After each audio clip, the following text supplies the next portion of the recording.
What is up, everybody? Sean Sheehan here for Sherdog.com, joined today by the Welsh gangster Oban Elliott, who takes on Madars Bertholds-Fleminas at Cage Warriors 131 coming up here. And if you don't know Oban, if it's your first time looking at him, first time going to be watching him fighting, the next guy coming through. You've seen your Ian Garrys, you've seen your Paddy Plimblets and all of that. Oban Elliott's the next guy. Oban, how are you today? I'm very happy you're joining me. Very kind words, mate. The next guy. That sounds good to me, mate. How are you doing? I'm not too bad. Do you think you are the next guy? Like, we've seen it down through the years, you know, from Hardy and Bisping to McGregor to Paddy Pimblett to Ian Gary and all. Do you think that's you? Do you think you are the next guy in that line? I don't know if I'm the next guy. I think I'm the guy. How does that sound? I like that. That's a good one.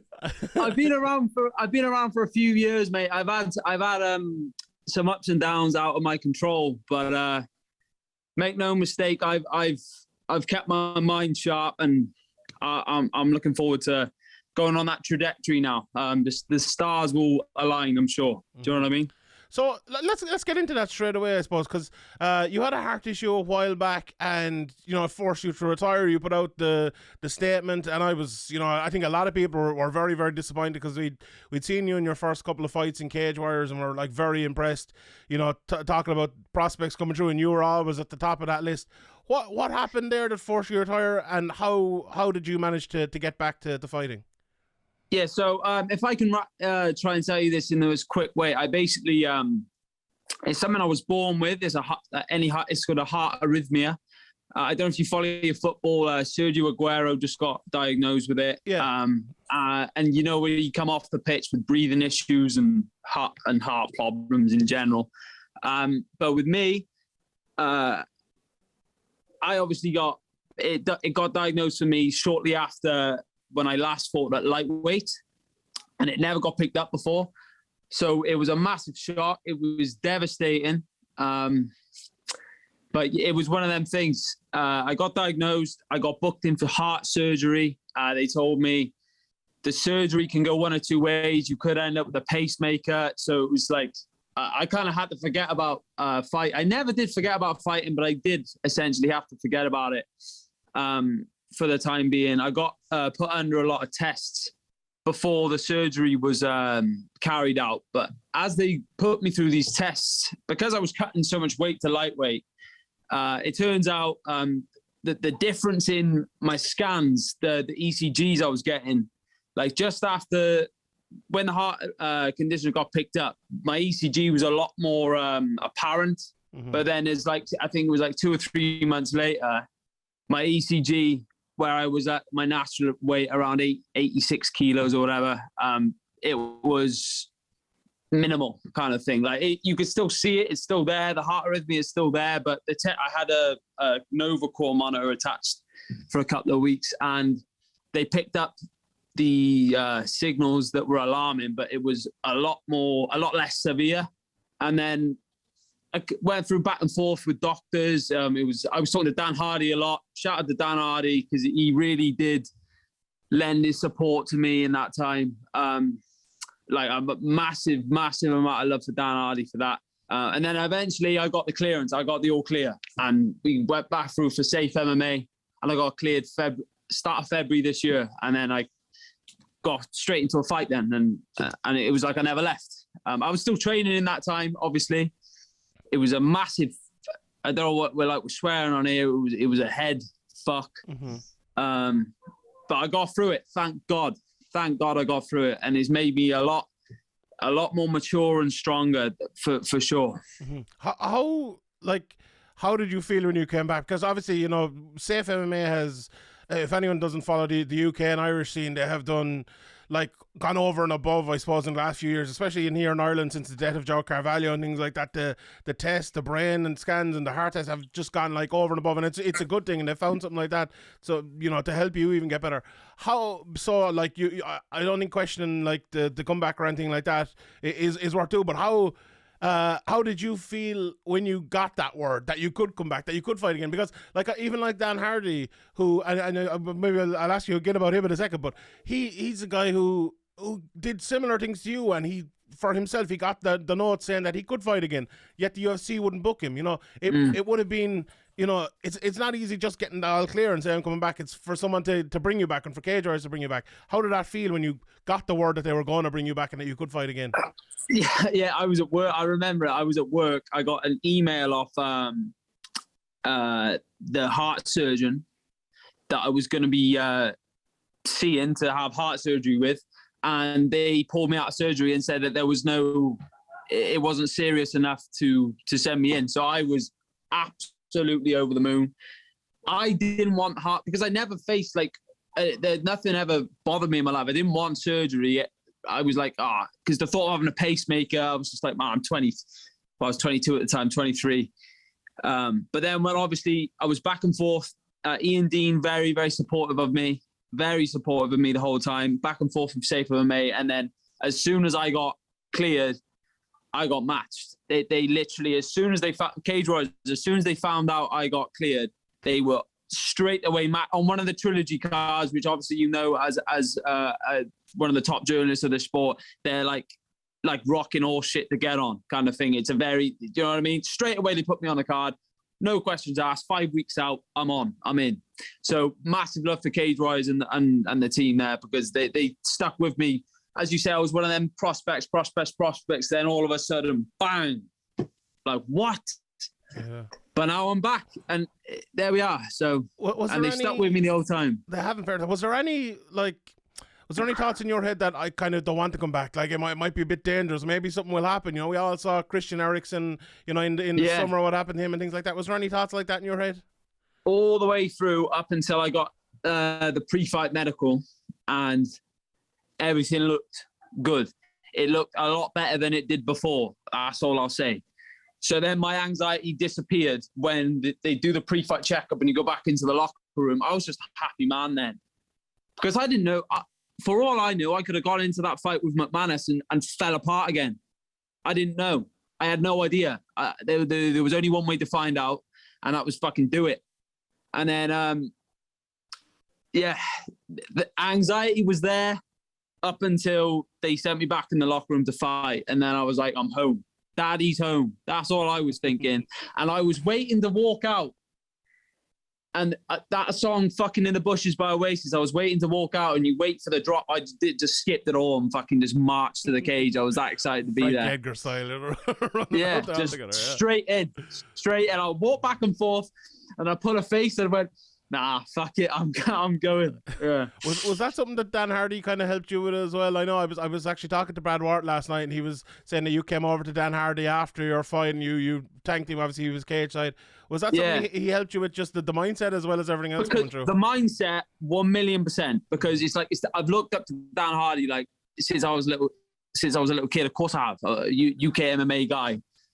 He was one of the Imam Bisping, one of the trailblazers. So it was for him to support, to support me. Layla Anali gave me his number, and she asked if it was okay to speak to them, and he supported me. That helped my mindset, because I was like, right, okay, because obviously I'm looking at the fucking media while I'm out, and not that it means too much, but no one's talking about me. No one cares about me anymore. This game moves on quick. It's a cutthroat business. And I'm fully understanding of how cutthroat it is.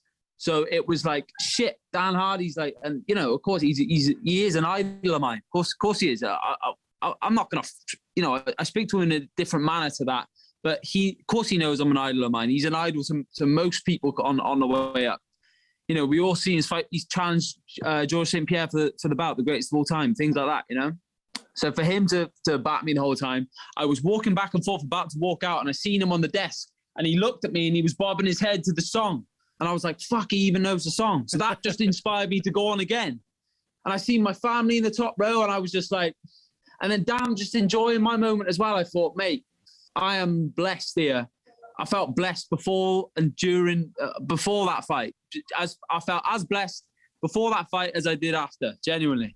And you know, you mentioned your family there, and I get off the negative stuff in a minute, I promise. But you're it's fine, mate. It's fine. I know your father passed away when you were young as well, and he was a boxer. Yeah. I saw a picture you had put up with, you know, was it him throwing the left hand and you throwing the right hand and stuff? Yeah. Is that something that's like, it's been an inspiration to you to kind of follow in his footsteps. Okay, in a different sort of fighting, but in that, and like how tough must it have been? Like if usually when your father is in combat sport, they bring you up or they're in your corner and stuff like that. How tough has it been to kind of come up that way? It was. I'll tell you, it's been. I never liked fighting in the sense like I was quite a soft kid. But my mother and father between them. But obviously my dad was the fighting guy. My mother's like, she didn't say, "Oban, put the gloves on." My dad did, but when I lost him, it was between me and my brother and my mother. It was like, well, whether you like it or not, we're going to keep going now because that's what you would have wanted. We're going to keep training. Because I was like, why can't I play football? I'm going to taekwondo and kickboxing and judo. Why can't I play football? I want to play football. So for me to get... as soon as Tatami made them custom shorts, because the shorts I wear are the same as his shorts that he wore when he boxed, same design. And Tatami, and I was wearing these dethroned shorts sponsored by Tatami, and Tatami were like kicking off saying, "You can't wear these dethroned shorts." But I said, "But I'm only going to wear shorts, the same similar style shorts to what my dad wore in honor of my dad." So they custom made me the shorts, even with a Welsh flag at the bottom. So it's no secret. It's in honor of my dad. This fight game. This fight game is in honor of my dad. We see Jack Shaw and Richard Shaw, and I train with them. Tank's one of my best mates. Shaky's like a father figure to me now. But things go through my head when I'm looking at Tank and Shaky on the mat, and it breaks my heart. Even just on a random day, I'll look at it and I think, "Fuck, I'll never get that." And I got to see that every day. It's just a massive. All of it is just a massive tribute to him, and it always will be. And I find it's empowering because I look at some guy I'm fighting opposite me, and I'm like, "You haven't seen the fucking things I've seen, mate." And I've got my dad in my corner, and he's not here, but it's just it's a different one. It might sound corny, it might sound cliche, but mate, a screw got knocked loose at some point in my life, and when I look at these boys I'm fighting, I just know I've got one up on them, based on that alone. Do you know what I'm saying? Yeah, I do. Because I actually lost my mother as well when I was a teenager. It's something. It's very hard to to understand and kind of until you've been through it, I suppose. Is that something like that? Yeah. The fire, it helps you burn the fire in a weird way. Yeah. Every time I'm like, for fuck's sake, this is I don't want to. Something might annoy me about it, and it just sets me back straight. Remember why you do it, and it sets me back straight. I don't do this for fame, car, money. I do it as a tribute, and to make my family proud. That really just it gives me a reality check every couple of weeks or whatever, you know. Like for example, we talked about them freezing cold mornings. I think before we went on the air, that will run through my head. I'm like, nah, get up, man. I'm not trying to be corny about this. This is just me being honest. But I'm just like, nah, fucking get up. While you're still alive and on this earth, get up and chase the dream. Do you know what I'm saying? 100%. That's the promise I've made to myself. I am not gonna. While I've got a breath in my lung, I will chase this dream. Right. On a lighter note, Chael Sonnen. What's the connection with Chael Sonnen? I know you're the Welsh gangster. He's the American gangster. He was tweeting at you there the other day. Were you just coming up and a big fan of Chael Sonnen, or how did you get connected with Chael? I was a massive fan. He is my favorite fighter of all time. Can you imagine what it was like to be me getting that tweet? I was a 14-year-old kid messaging him probably every day or tweeting him on the run up to the Anderson rematch, and he sent me a DM saying, I was like, "I'm going to be a fighter one day, Chael. I'm going to be a champ one day, Chael." And he texted me, "Good man, chase your dreams, pal." And I just kept the screenshot. It's still on my DMs now. And then the next time I hear off him, I see he's liked something of Cage Warriors has put on. And then I thought, right, while he's liked it, he might have his phone on his hand while he's on Twitter. I put the screenshot saying, "Uncle Chael, I'm chasing the dreams." And then he replied, so mate. And he also flew me out to Wesleyan, Oregon, and we sat and discussed the plans going forward. I'll let you, whether you think this is true or not, I'll leave that up to you. But we sat down and we discussed what we need to do. where we're heading with this, and yeah. This is part-time fight analyst, full-time manager Chael Sonnen. So, yeah. And he manages me, he does help me as well. Of course, the legend himself. So you talked about, the move from lightweight up to welterweight, and when you moved up, and I saw the fight that you're fighting George McManus. Obviously, George had fought Ian Gary, so I knew him pretty well when it was announced. And the one thing about George is he's, a very big welterweight. And I thought with you coming up from lightweight, it might have been a bit of an issue, but it wasn't. Even looking at you, lining up and everything like that. When you got that fight, obviously with all we've spoken about before, coming before it, then you had the move up and the move to a new weight. How good did it feel afterwards when all the kind of the heart issues were behind you, and also like the issue of just moving up in weight, which is another huge one? How positive did you feel coming out of that fight? Yeah, I just felt like there was a lot of positivity mixed in with relief, because when they threw the name George McManus at me, I'm like thinking. So they throw the biggest guy there. You pick out of all of the welterweights, you pick the biggest guy. You pick him. It's like Ali, George Foreman. Like I was thinking, like Big George. That's what I was saying in camp, like Big George. So, and I know how good he is. Like he fought Ian Gary. I know he lost, but I know how good George McManus is. Everybody knows how good George McManus is. I knew that was going to be an incredibly, incredibly tough fight. I treated that fight. I treat that fight like I do all my fights, but I took him very, very seriously. And to get that, I don't think it has sunk in the way that fight ended. It was mental, phenomenal, wasn't it? Let's be real. Like, because he is really good. I'm going to put the guy over here. He is going to go as far as he could go, as far as he wants. So he's fought me and Ian Gary back to back. He's like, look at that. Like he's a savage. Yeah. He's a savage. Yeah. He's a savage. He says, yes, I'll fight Ian Gary. Then a year out the ring, yes, I'll fight Oban Elliott. Yeah, maybe he thought that if there was a time to get me, it was then. But I don't know. I got nothing but great words to say about that guy. And obviously the next one, last couple of questions. I really appreciate your time. Very good. You're obviously fighting. Take as long as you want. You're obviously fighting, but I appreciate it. You're fighting Madars-Fleminas coming up here at Cage Warriors 131. And to me, before we get into maybe the fight itself, it's the standout fight on those two cards for me so far. The lightweight title fight with Mehdi Ben Lakhdar is probably up there as well, but that's the fight I think that a lot of people are looking forward to, especially maybe in my side of the world as well, but no Irish guys on it yet anyway. Maybe by the time this comes out, there will be, but it's one of the top fights. How are you feeling about that fight and being, like, I know we mentioned at the start of this interview, but kind of the poster boy coming through for Cage Warriors, because there always has been one, and one will always emerge. And with a win here, Madars-Fleminas is a very, very good record. Do you feel like that is where you're going with a win here, and with a big statement win maybe even? 100%. I'm just, all my focus is on Fleminas and I'm going through him like a Mack truck, like a hot knife through butter. That is my motivation. And he's a great experienced guy. He's had a lot of fights. He holds a win over the number one contender at lightweight. Middleweight champion too, isn't he? Yeah. And he holds a win over he holds a win over both of them. Mm-hmm. So there we are.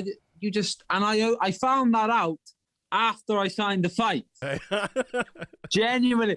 So I was like, yeah, we'll fight the Latvian Express. And then I was, one of my mates, Ollie, said, oh yeah, he's beat this guy and this guy, and then the fight's getting. I was like, oh, well, fair play. So I'm just looking forward to show. It's another chance to show what I can do. I can't give you a prediction because I'll be too busy looking good.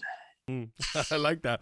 Yeah, it's a tough fight. Obviously, 11 fights into his career, the most experienced guy you've ever fought. So it's a big one. We don't need to talk up that fight. Last question here I want to ask you. Let's say we have another interview in 2 years' time. What's it going to be like from this point to that point? I've asked this question to Ian Gary and all the lads down through the years. Where they're going to go? Plan out your trajectory. What do you want to do and where do you want to be in the next couple of years? In the next couple of years, I'll be lifting Cage Warriors gold and getting signed to the UFC. That's that. Give me a little bit give me a clean run where I've not broken this, or my heart's not doing this, or this or that's not happening. Give me a little clean run, and I'll make it look like I'm walking on water the entire time. So I'll be lifting that gold. I'll be going to that 3-lettered organization, and I'll be making my mark on the world. But again, as I said, none of that counts until I put an end to the Latvian Express in, I think, 17 days. The Latvian Express is going down. Much respect to him. Family man, great guy. I've come across him in the corridor. He's a nice guy. He shows great respect to his opponents, but he is going down. You know, people talk about game plans, strategies. Look, never piss off a gangster. I'll quote Chael Sonnen. I'm coming for him. I'm coming for the Latvian Express on the 10th. And whoever's next, I'm the guy. There's no champion in the division right now. We know how this game works with draws and who sells the tickets, who watching the fights, the poster boy. We know where it's going. So, Ben, I appreciate the time. I thought you were going to close down your laptop and me like Chael Sonnen there. I'm glad you didn't. I appreciate the time. Thank you very much. No worries, mate. It's great to catch up with you finally, mate. You too. Everyone, catch him. UFC Fight Pass, Cage Warriors 131 coming up. Ben, thank you very much for your time. Thank you, Sean. Top man.